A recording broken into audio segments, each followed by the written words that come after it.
Hi, everybody. Welcome back to Storytime with Kate Meszaros. Today I'm going to share a book that was actually recommended by a viewer. It's called The World Needs More Purple People. It's by Kristen Bell and Benjamin Hart. Have you read this book before? I had never heard of it until my friend recommended it. And when I checked it out at the local library, I thought, this is one I've got to share with you all. So I hope you enjoy this story as much as I enjoy sharing it with you. So let's read this one together. The world needs more purple people. I love the color purple. It's one of my favorite colors in the whole world. And it says this book is dedicated to all purple people, whatever shade. We're glad you're here. Now, we can't turn our skin purple. That's not what they're talking about. I think they're talking about more about how we act and how we are in the world. So as I read this, let's see if you can find out if you're a purple person already. This little kid is saying, "Hey, kid, I've got a secret. It's going to knock your socks off, and I can't wait to share it with you." Ta-da! Follow my guide to become a purple person. This is How to Be a Purple Person by Penny. Now, you may be asking yourself, why in the whole wide world would I want to be purple? Purple is a magic color made when red and blue work together. I think all the best things in the world are purple.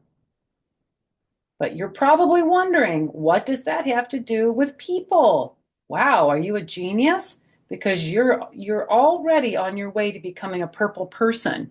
Do you want to know why? Step one, ask really great questions. My dad says purple people ask great questions, questions about everything, even questions about questions. She says, "Hey, Dad, how far away is outer space? Have you ever met a dolphin? How many dolphins live in outer space?" I love questions. I was saying to someone yesterday, I am a lifelong learner. I always want to know more about things, and not only what things are, but why they are and how they are. That's a fascinating journey, I'll tell you. Purple questions are the kind that help you learn something really big about the world or something really small about another person. This child is saying, "How tall is the world's tallest rainbow?" She's saying, "What's your bear's name?" And he says, "Charlie." How many do you think there are? It says, Dad says there are more purple questions. The more purple questions you ask, the more purple you become. So he's saying, how many stars do you think there are? He also says I can only ask him 20 questions about space dolphins per day. That's a lot of questions. A lot of them I don't know if he would know how to answer. The step two, laugh a lot. Little bird says, tweet. My grandma says purple people laugh a lot. We are always laughing together. I mean, like snot out of your nose laughing. That's kind of gross. I snort when I laugh. Sometimes when I'm really laughing hard with my grandkids, I'll just. We laugh at books. We laugh at jokes. She says, "How do you make a tissue dance? Put a little boogie in it." Ew. We laugh at donkey dances and hairy elephant knees. And we especially laugh at Grandpa's funny noises. He snorts like me. He says, "Ha ha ha ha." Purple laughing helps us remember the things we share and forget what we thought made us different. And it's almost impossible to be angry when you're laughing. Try it. I dare you. Grandma says the more purple laughing you do, the more purple you become. She also says Grandpa's noises are her favorite funny noises in the whole wide world. I can remember our Papa's laugh. It was so funny. He would say, "I laugh like a Viking." I can hear him laughing in my head right now. It's a step three, use your voice and don't lose your voice. My mom says purple people use their voice and don't lose their voice. She encourages me to use my voice to sing. And she's singing, "My dad is the one with the hairy chest who loves me more than all the rest." To give good ideas, she says, "Let's wear monster costumes to school." And to share my opinions. She says, "I personally feel like we shouldn't have to eat Brussels sprouts because they smell like sweaty socks." Well, that's her opinion. Sometimes people lose their voice, and that's okay. It happens. A purple voice helps someone who is having trouble finding their own voice. Purple people don't just speak up, they also listen. And this little girl is saying, maybe you could tell them you don't like it when they call you that name. Want me to help you tell them? I have a granddaughter who is very good at what this little girl is doing. She helps people who may not be able to speak for themselves. She helps them find their words. I think that's a wonderful gift, and Lily has that one.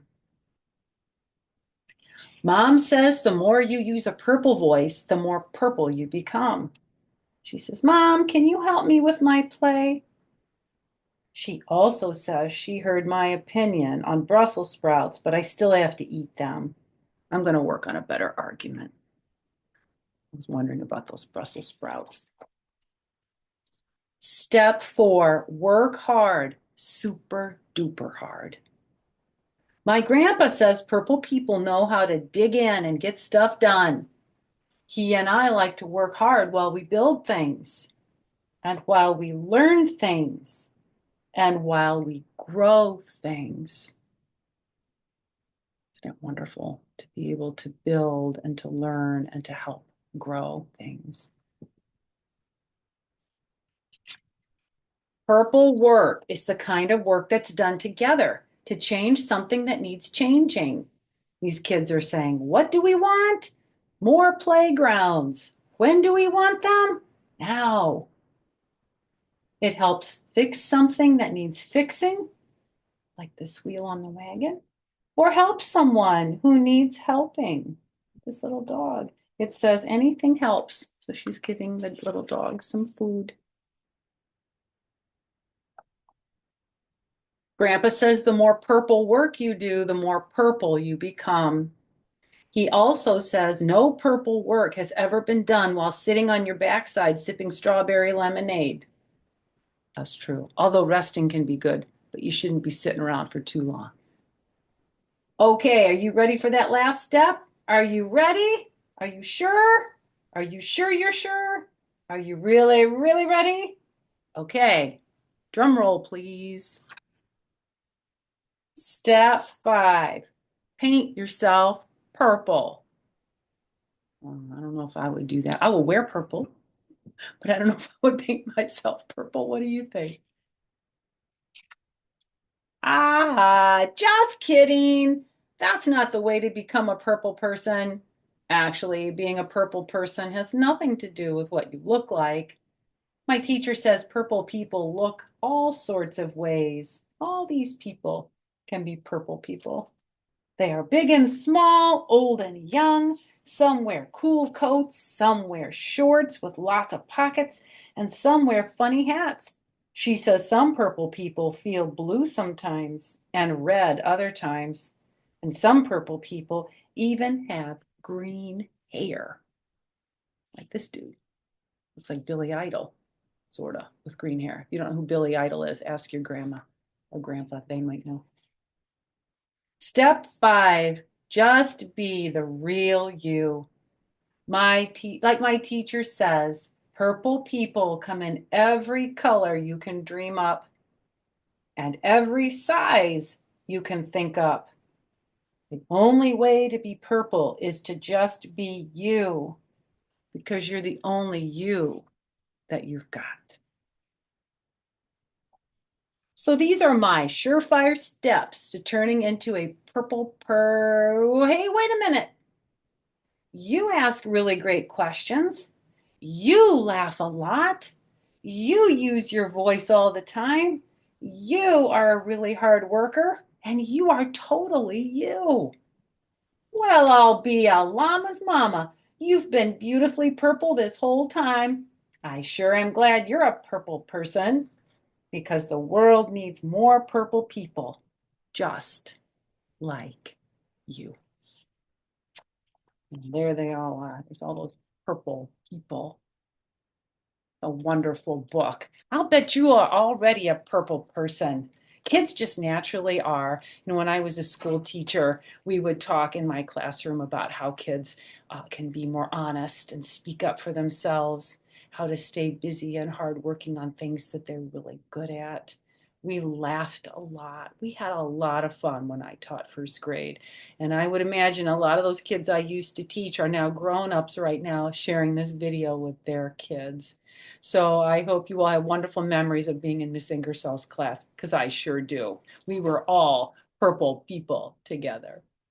Have a great day, everybody. I'll see you at our next story time.